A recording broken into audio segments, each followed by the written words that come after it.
സ്നേഹം നിറഞ്ഞ ഗുരുക്കന്മാരെ, ജ്യോതിഷ വിശ്വാസികളെ, ഞാൻ മലയങ്കിരി പുരുഷോത്തമൻ ജോസ്. ഞാനിന്നിവിടെ പറയാൻ പോകുന്നത് പ്രശസ്തരും പേരും പെരുമയും കേട്ട നേതൃത്വം വഹിക്കുന്ന വലിയ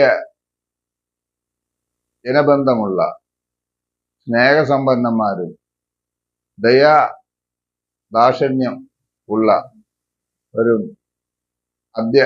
അധ്യാപന വൃത്തിയിൽ പ്രശസ്തരായവരും അതുപോലെ തന്നെ സമൂഹത്തിന്റെ പല മേഖലകളിൽ പ്രവർത്തിച്ച് പേരും പെരുമയും കേട്ട ഒരു നക്ഷത്രമാണ് മകം. ആ മകത്തിന്റെ സ്ത്രീകളും പുരുഷന്മാരും മകം നക്ഷത്രത്തിൽ പെടുന്നവർ വളരെ അധ്വാനികളും തന്നെ ഏൽപ്പിക്കുന്ന കാര്യങ്ങളിൽ വളരെ ചുമതലയോടുകൂടി കാര്യങ്ങൾ നിർവഹിക്കുന്നതിലും അവർ വളരെ മിടുക്കരാണ്. എന്തെന്നാൽ ആത്മാർത്ഥത അവരുടെ കൂടപ്പുറപ്പാണ്. ഇവർ ചിങ്ങൻ രാശിയിലാണ്, അതായത് ചിങ്ങക്കൂറിലാണ് ഇവരുടെ രാശി, അതായത് സൂര്യന്റെ രാശി. സൂര്യൻ എപ്പോഴും പ്രവർത്തിച്ചിരിക്കുന്ന ഒരു ഗ്രഹമാണല്ലോ. അതുപോലെ തന്നെ ഇവരുടെ പ്രവർത്തന മേഖലകളും എപ്പോഴും ഇവർ ബലമായും ശക്തിയുക്തമായും മുന്നോട്ട് പോകുന്നു. ഇവർക്ക് വ്യാഴന്റെ 2024 മെയ് 1 മുതൽ 2025 വരെയുള്ള ഗുണദോഷങ്ങളെ പറ്റി പറയാണ്. പൊതുവെ മകൻ നക്ഷത്ര ജാതകർക്ക് ഗുണവും ദോഷവും ആദ്യകാലങ്ങളിൽ ഉണ്ടാകുമെങ്കിലും ഈ പറയുന്ന കാലഘട്ടത്തിൽ ഇവർക്ക് വളരെ അനുകൂലമായ ഒരു അവസ്ഥയിലേക്കാണ് പോകുന്നത്. എന്തെന്നാൽ സർവേശ്വരകാരകനായ വ്യാഴൻ ഇവർക്ക് കർമ്മസ്ഥാനത്ത് നിൽക്കുന്നു.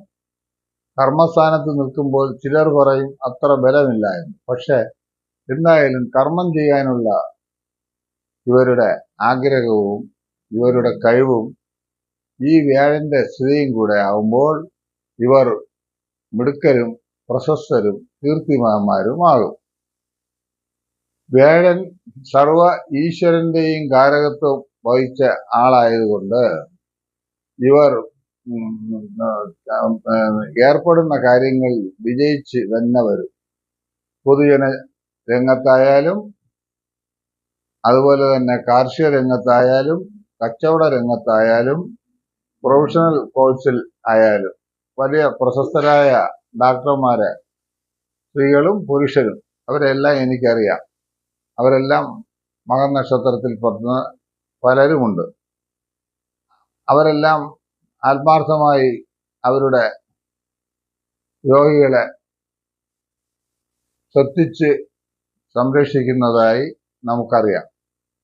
അതുകൊണ്ട് മകം നക്ഷത്രം 2024 മാർച്ച് മുതൽ 2025 മാർച്ച് വരെ അവർക്ക് കർമ്മത്തിന് വളരെ ബലവും തൻ്റെ യുക്തിക്ക് അനുസരിച്ചുള്ള കർമ്മങ്ങൾ ചെയ്യുന്നതിൽ മിടുക്കരുമാകുന്നു. ഇപ്പോൾ ഇവർക്ക് താൽക്കാലികമായി ചൊവ്വയുടെ അസ്വസ്ഥത ഉണ്ടെങ്കിലും ഇടവമാസത്തോടുകൂടി അവ മാറിക്കിട്ടും.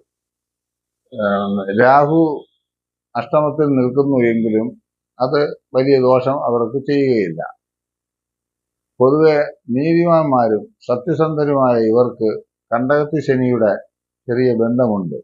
പക്ഷെ കണ്ടകത്തി ശനി നിൽക്കുന്നു എങ്കിലും വ്യാഴന്റെ നല്ല ബലം ഇവരെ പ്രവൃത്തി കാര്യങ്ങളിൽ വിജയിപ്പിക്കുവാനും പ്രവൃത്തി കൊണ്ട് ധനശേഖരം ഉണ്ടാക്കുവാനും മറ്റുള്ളവരുടെ ഇടയിൽ നല്ല പേരും പെരുമയും ഉണ്ടാക്കുവാനും സാധിക്കും.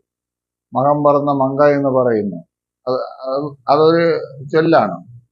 മകത്തിൽ പറന്ന മങ്കമാർ വളരെ ഹൃദയശുദ്ധിയുള്ളവരും കുടുംബിനികളും കുടുംബത്തിനെ സ്നേഹിക്കുന്നവരും മക്കളെ സ്നേഹിക്കുന്നവരുമാണ്. അതുപോലെ തന്നെ മഠത്തിൽ പിറന്ന പുരുഷന്മാരും കുടുംബസ്നേഹികളും അമ്മ, അച്ഛൻ, അപ്പൂപ്പൻ എന്നിവരെ വളരെ സ്നേഹത്തോടുകൂടി പരിപാലിച്ചു കൊണ്ടുപോകുന്നതിൽ യാതൊരു മടിയും അവർ കാണാറില്ല. മുൻദേഷ്യം ഉണ്ട് എന്ന് പറയുമെങ്കിലും അത് താൽക്കാലികം. അത് നിമിഷങ്ങൾ കൊണ്ട് മാറിക്കിട്ടും. കുടുംബജീവിത ഭദ്രതയും ഉണ്ടാകും. കണ്ടകത്ത് ശനി ഉണ്ട് എന്നും പറഞ്ഞ് കുടുംബജീവിതത്തിന് ഭദ്രതയ്ക്ക് ഒരു കുറവുമില്ല. ശനി നിൽക്കുന്നത് തന്നെ കുംഭൻ രാശിയിലാണ്, സ്വക്ഷേത്ര ബലമാണ്. അപ്പോൾ അതിന് നമ്മൾ ബലമല്ലേ കൂട്ടേണ്ടത്? ചിലർ പറയും കണ്ടകത്ത് ശനി നിൽക്കുന്നത് കൊണ്ട് ഇവർക്ക് ഇപ്പം വളരെ കഷ്ടകാലമാണ്. ഇല്ല, അത് തെറ്റാണ്. സ്വക്ഷേത്ര ബലവാനായ ശനി അവിടെ നിൽക്കുന്നത് കൊണ്ട് ഇവർക്ക് ദോഷവുമില്ല. വേടന്റെ കർമ്മസ്ഥിതി ഇവരെ കർമ്മ നിരതരാക്കി മാറ്റുന്നു. ഇവർ സത്യസന്ധരും ഏർപ്പെടുന്ന തൊഴിലിൽ ഒന്നാമനുമായി ഭവിക്കും. വിഷുസംക്രമവും വേഴന്റെ സ്ഥിതിയും സൂര്യന്റെ സ്ഥിതിയും എല്ലാം ഇവർക്ക് വളരെ അനുകൂലമായാണ് ഈ വർഷം അനുഭവമാകുന്നത്. ഇടവമാസം പാതിയാകുമ്പോൾ വ്യാഴന്റെ കൂടെ ചൊവ്വയുടെ സ്ഥിതി കൂടെ വരുമ്പം കർമ്മത്തിന് ബലം കൂടുകയും പുതിയ കർമ്മങ്ങൾ നടത്തുവാൻ ഇവർക്ക് വളരെ നല്ല കാലഘട്ടം ആക്കുന്നു. അവർ ആ സമയത്ത് പുതിയ തൊഴിലുകൾ കൂടെ ചെയ്ത് അവരൊക്കെ യുക്തിയുക്തമായ തൊഴിലുകൾ ചെയ്ത് ലാഭം ഉണ്ടാക്കുവാനുള്ള സമയവുമാകുന്നു. റിയൽ എസ്റ്റേറ്റ് മുതലായ ബിസിനസ് ചെയ്യുന്നവർക്ക് 2 മാസം കൂടെ മോശമായിരിക്കും. അത് കഴിഞ്ഞ് കുടിൽ വ്യവസായം ചെയ്യുന്നവർക്ക് ഈ വർഷം വളരെ നന്നായിരിക്കും. ഈ വർഷവും അടുത്ത വർഷവും നന്നായിരിക്കും. കാരണം അവർക്ക് ധനം, ധാന്യം, കീർത്തി എന്നിവയെല്ലാം ഉണ്ടാവും. കാർഷിക വൃത്തിയിൽ ഏർപ്പെട്ടിരിക്കുന്നവർക്ക് താൽക്കാലികം മോശമാണ് എങ്കിലും അവ നശിപ്പിക്കാതെ ധൈര്യത്തോടുകൂടി പിന്തുടരണം. കാലാവസ്ഥയുടെ മാറ്റവും വ്യതിയാനവും ഒക്കെ മാറിക്കിട്ടും. അവർ ആ തൊഴിലിലും ഏർപ്പെടാം. അതുപോലെ പൊതുജന രംഗത്ത് ഉള്ള പലരെയും എനിക്കറിയാം. അവർ പൊതുജനങ്ങളുമായി അടുത്ത് ഇടപഴകുന്നവരും അവരെ സ്നേഹിക്കുന്നവരുമാകുന്നു. അതുകൊണ്ട് പൊതുജന താല്പര്യത്തിൽ ഒരിക്കലും മടി കാണിക്കേണ്ട കാര്യവുമില്ല. ഇവർ പൊതുവെ പ്രൊഫഷണൽ കോഴ്സുകളിലാണ് കൂടുതൽ താല്പര്യം കാണിക്കാറുള്ളത്. അതുപോലെ തന്നെ തൻ്റെ യുക്തിക്കനുസരിച്ചുള്ള മറ്റു തൊഴിലുകളും ചെയ്യുന്നതിൽ ഇവർക്ക് ഒരു ദോഷവും ഉണ്ടാകുകയില്ല. കുടുംബജീവിതം ഭദ്രമാണെന്ന എന്നേ നമുക്ക് പറയാനുള്ളൂ. സർപ്പന്റെ ആ മറവ് താൽക്കാലികം. അതിന് നാഗരാജാവിന്റെ അനുഗ്രഹം വാങ്ങി കുടുംബജീവിതം ഭദ്രമായി വരിക. വിദ്യാർത്ഥികൾക്ക് പഠനത്തിന് വളരെ ഉത്തമമാണ്. മുടങ്ങിയ വിദ്യ എന്തെങ്കിലും ഉണ്ടെങ്കിൽ അവർ ഈ കാലഘട്ടത്തിൽ അതിനെ മുതലായിക്കൊള്ളണം. അതുപോലെ തന്നെ വിവാഹ സംബന്ധിയായി പ്രശ്നങ്ങളുള്ളവർ ചിങ്ങമാസത്തോടു കൂടി, അതായത് സെപ്റ്റംബർ മാസത്തോടു കൂടി അതിനുവേണ്ടി കൂടുതൽ പ്രയത്നിച്ചാൽ ഫലം നിശ്ചയമാകുന്നു. അതുപോലെ തന്നെ ഈ ചെറിയ കാര്യങ്ങൾക്ക് വേണ്ടി ധനം ഇവർക്ക് ചെലവാക്കേണ്ടി വരും. പക്ഷെ അത് പിന്നീട് അത് വന്നു ചേരുകയും ചെയ്യും. വിവാഹ പ്രായമായവർക്ക് വിവാഹം നടത്തുന്നതിൽ ഒരു ദോഷവും വരികയില്ല. അതുപോലെ തന്നെ പിതാവിനെ വളരെ സ്നേഹിക്കുന്നവരായിരിക്കും. പിതാവിന് വേണ്ടി സാമാന്യം പ്രായമായവർ ഗ്രഹങ്ങൾ വച്ചു കൊടുക്കുകയോ അവർക്ക് വേണ്ടി എന്തെങ്കിലും പുതിയ സംരംഭങ്ങൾ തുടങ്ങി കൊടുക്കുകയോ എല്ലാം ഇവർ ചെയ്യും. അത് ഒരു സത്യസന്ധമായും സ്നേഹസമ്പന്നമായും കുടുംബത്തിന് ആ ചെയ്യുന്നത് കൊണ്ട് സാമ്പത്തിക നേട്ടങ്ങൾ ധാരാളം ഉണ്ടാകും. അതുപോലെ തന്നെ കലാകാരന്മാരുടെ കാര്യം എടുത്താൽ കലാകാരന്മാർ തൊഴിലിൽ വ്യാകുലതയും അതിൽ നിന്ന് ധനം ഉണ്ടാകും. ആ ധനം ഇവർക്ക്, അതുപോലെ എഴുത്തുകാർക്കും ഭാവന, വികാരം, വിചാരം എന്നിവയെല്ലാം ഈ കാലഘട്ടങ്ങളിൽ കൂടുതലായി ഉടലെടുക്കും. കൂടുതൽ അനുഭവസ്ഥരായ ഇവർ പല കാവ്യ രചനകളിൽ ഏർപ്പെടാറുണ്ട്. അതുപോലെ സ്പോർട്സ് തുടങ്ങിയ കാര്യങ്ങളിലും ഇവർ ഒട്ടും മടി കാണിക്കാറില്ല. അതിലും വിജയിച്ചു വരും. വിദേശത്ത് പോകുന്നവർക്ക് കാലം അനുകൂലമാണ്. തൽക്കാലം തൊഴിൽ കിട്ടിയില്ലെങ്കിലും അവിടെ പോയി മേടമാസത്തോടുകൂടി പോയി കഴിഞ്ഞാൽ ഇടവം മിഥുന മാസത്തോടുകൂടി തൊഴിൽ അവർക്ക് അവരുടേതായ കഴിവിനനുസരിച്ചുള്ള തൊഴിലുകളും ലഭിക്കും.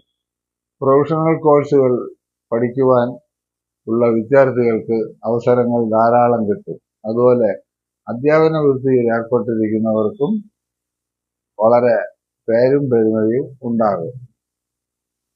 പിന്നെ വളർത്തുമൃഗങ്ങൾ വീട്ടിൽ ഉള്ളവർ സ്നേഹത്തോടുകൂടി അതിനെ തലോടി നല്ല രീതിയിൽ കൊണ്ടുപോകും. കുടിൽ വ്യവസായം, അതുപോലെ തന്നെ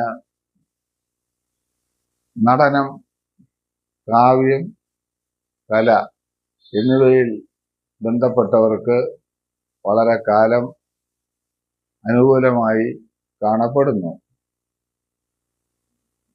ബന്ധുക്കൾക്ക് വേണ്ടി അല്ലെങ്കിൽ സഹോദരങ്ങൾക്ക് വേണ്ടി എന്തെങ്കിലുമൊക്കെ നല്ല കാര്യങ്ങൾ ചെയ്യുവാൻ ഇവർക്ക് ഈ കാലഘട്ടം അനുകൂലമാണ്. സാമ്പത്തികം ദുരിതം വലിയ ദോഷം ചെയ്യുകയില്ല.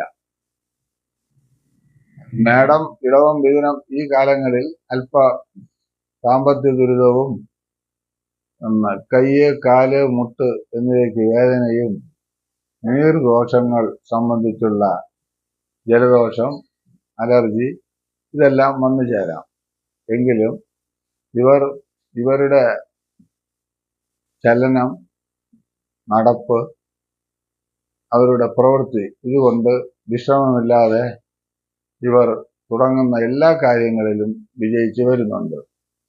ഇവർ ജനിക്കുന്നത് കേതുദശയിലാണ്. അത് കഴിഞ്ഞാൽ ശുക്രദശ. ശുക്രദശ ഏതാണ്ട് സ്ത്രീകൾക്ക് 22-23 വിവാഹം നടക്കും. ഒപ്പം ആ കാലഘട്ടങ്ങളിൽ ജോലിയിൽ ലഭിക്കും. പിന്നെ അതുപോലെ തന്നെ സ്ത്രീ പുരുഷന് 26-27 വിവാഹത്തിന് വളരെ ഉത്തമമായ കാലഘട്ടവുമാകുന്നു. അവർക്ക് 25-ലൊക്കെ ഏതാണ്ട് നല്ല ജോലി ലഭിക്കും. എങ്കിലും ചിലർ വിദേശത്ത് പോയി വീണ്ടും പഠിക്കുകയും സാങ്കേതിക വിദ്യകൾ പലതും കരസ്ഥമാക്കുകയും ചെയ്യും. അത് കഴിഞ്ഞാൽ വരുന്നത് ആദിത്യദശ. ആദിത്യദശയിൽ അവർക്ക് സന്താനം, തൊഴിലിൽ ഉന്നതി, പുതിയ തൊഴിൽ ശേഖരിക്കുവാനുള്ള യോഗവും കാണപ്പെടുന്നു. അത് കഴിഞ്ഞാൽ ചന്ദ്രദശ. ചന്ദ്രദശയിൽ ഇവർ നല്ല ഗ്രഹം, വാഹനം, വസ്ത്രം, അല്പ സ്വർണം ഇവയെല്ലാം കൈക്കലാക്കുവാൻ സാധിക്കും. നേതൃത്വ സ്ഥാനം വഹിക്കുന്നവർക്ക് ഈ കാലഘട്ടങ്ങളിൽ വളരെ പ്രശസ്തി ഉണ്ടാകും. അതുപോലെ തന്നെ അധ്യാപന വൃത്തിയിൽ ഏർപ്പെട്ടിരിക്കുന്നവർക്ക് പ്രൊമോഷൻ, അതുപോലെ തന്നെ അവർക്ക് അംഗീകാരങ്ങൾ, വിദ്യാർത്ഥികളിൽ നിന്നുള്ള അനുമോദനങ്ങൾ എല്ലാം ലഭിക്കും. അത് കഴിഞ്ഞിട്ട് അടുത്ത ചൊവ്വാദശ. ചൊവ്വാദശയിൽ കുടുംബ സ്വത്തുക്കൾ, ഭൂമിയോഗം എന്നിവ വന്നു ചേരും. അത് കഴിഞ്ഞാൽ രാഹുർദശ. രാഹുർദശയുടെ തുടക്കത്തിൽ അല്പം അലർജി, സ്ഥാനമാറ്റങ്ങൾ എല്ലാം വരും. ഈ കാലങ്ങളിൽ സന്താനങ്ങൾക്ക് ഐശ്വര്യവും അവർക്ക് തൊഴിലുന്നതിയും വിവാഹാദി മംഗളകർമ്മങ്ങളും നടക്കും. ദശയുടെ മധ്യത്തിലും അന്ത്യത്തിലും ഇവർക്ക് മുട്ട്, കാല്, കൈ എന്നിവയിൽ തരിപ്പ്, വേദന എന്നിവയെല്ലാം ഉണ്ടാകും. സർപ്പപ്രതി തന്നെ വരുത്തണം. അതുപോലെ അത് കഴിഞ്ഞാൽ വേഴദശയും ഇവർക്ക് വളരെ അനുകൂലമായി വരും. ഇങ്ങനെ മഹാന്മാരുടെയും മഹതികളുടെയും ഒരു നല്ല നക്ഷത്രമാണ് മകൻ നക്ഷത്രം. ചിങ്ങൻ രാശിയിലാണ് ഇവരുടെ ചന്ദ്രന്റെ സ്ഥിതി. ചിങ്ങൻ രാശി ജ്യോതിശാസ്ത്രത്തിൽ 5ാമത്തെ രാശിയും കൂടെ ആകുന്നു.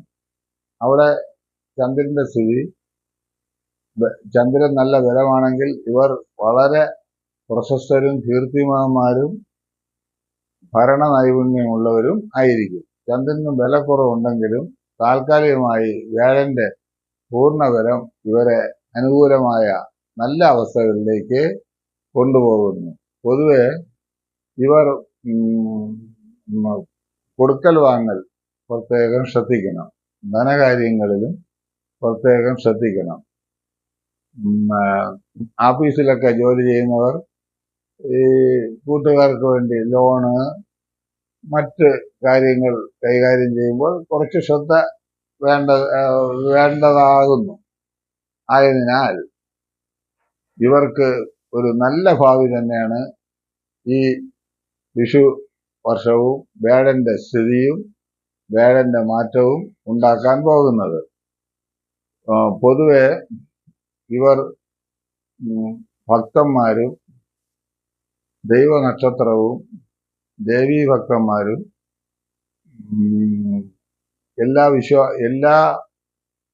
വിശ്വാസത്തെയും രണ്ട് കൈയും കൊണ്ട് സ്വീകരിക്കുന്നവരും എല്ലാ മനുഷ്യനോടും സ്നേഹത്തോടുകൂടിയും കടപ്പാടോടുകൂടിയും ആത്മാർത്ഥതയോടുകൂടിയും പെരുമാറുന്നവരായിരിക്കും.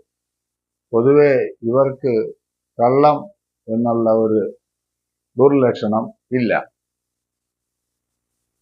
ഇവർ താൽക്കാലികമായി മഹാവിഷ്ണുവിന് പാൽപായസവും ഗണപതിക്ക് അർച്ചന, ആരാധന, ഗണപതി ഹോമം എന്നിവയും നടത്തുക, ശിവന് ജലധാര, ദേവിക്ക് കുങ്കുമാർച്ചന എന്നിവയെല്ലാം നടത്തി പ്രവൃത്തിയിൽ പുഷ്ടി വരുത്തുകയും ശാരീരികമായും മാനസികമായും ഉല്ലാസം വരുത്തുകയും ചെയ്യണം. പൊതുവെ സന്താനങ്ങളെ കൊണ്ട് ഇവർക്ക് വളരെ ഐശ്വര്യങ്ങളും ഭാഗ്യങ്ങളും ഉണ്ടാകും. ഒപ്പം ഗ്രഹ നിർമ്മാണത്തിനും ഒരു അവസരമായി ഇവർക്ക് അവസ്ഥകൾ വന്നു ചേരും പ്രതീക്ഷിക്കാതെ. അത് പതുക്കെ നീളുമെങ്കിലും അത് അവരെ ഭാവിയിലേക്ക് നന്നായി തന്നെ തീരും. അവരുടെ പ്രൊഫഷനു വേണ്ടി ചെറിയ കെട്ടിടത്തിനോട് ചേർന്ന് ചെറിയ കൂരകൾ വയ്ക്കുന്നതിനും അവർക്ക് നന്നായിരിക്കും. പൊതുവെ മകൻ നക്ഷത്ര ജാതകർക്ക് ദൈവം അനുഗ്രഹിക്കുകയും അവർക്ക് ഭാവിയിൽ നല്ല കാര്യങ്ങൾ വരട്ടെ എന്ന് സർവേശ്വരകാരകനായ ഈശ്വരനോട് ഞാൻ പ്രാർത്ഥിച്ചു കൊള്ളുന്നു. എല്ലാ ഐശ്വര്യങ്ങളും ഇവർക്ക് വരട്ടെ എന്ന് ഞാൻ സർവേശ്വരകാരകനായ വേഴ ഭഗവാനോട് പ്രാർത്ഥിക്കുന്നു. ഇത്രയും പറഞ്ഞുകൊണ്ട് മലയങ്കിരി പുരുഷോത്തമൻ ജോസൻ ആയ ഞാൻ ഈ വീഡിയോ തൽക്കാലം നിർത്തുന്നു. എല്ലാവർക്കും നമസ്കാരം. ഇഷ്ടപ്പെട്ടാൽ മറ്റുള്ളവർക്ക് കൂടെ ഈ വീഡിയോ പകർന്നു കൊടുക്കുന്നതിൽ വളരെ സന്തോഷം. ചെറിയ അസ്വസ്ഥതകൾ ഉള്ളത് കൊണ്ടാണ് ശബ്ദത്തിന് സ്വല്പ പ്രയാസങ്ങൾ വരുന്നത്. താൽക്കാലികമായി ഇന്നത്തെ ചൂടും കാലാവസ്ഥയും എനിക്ക് നല്ലവണ്ണം ബാധിക്കുന്നുണ്ട്. അത് സദയം ക്ഷമിച്ചു കൊള്ളണം. നമസ്കാരം.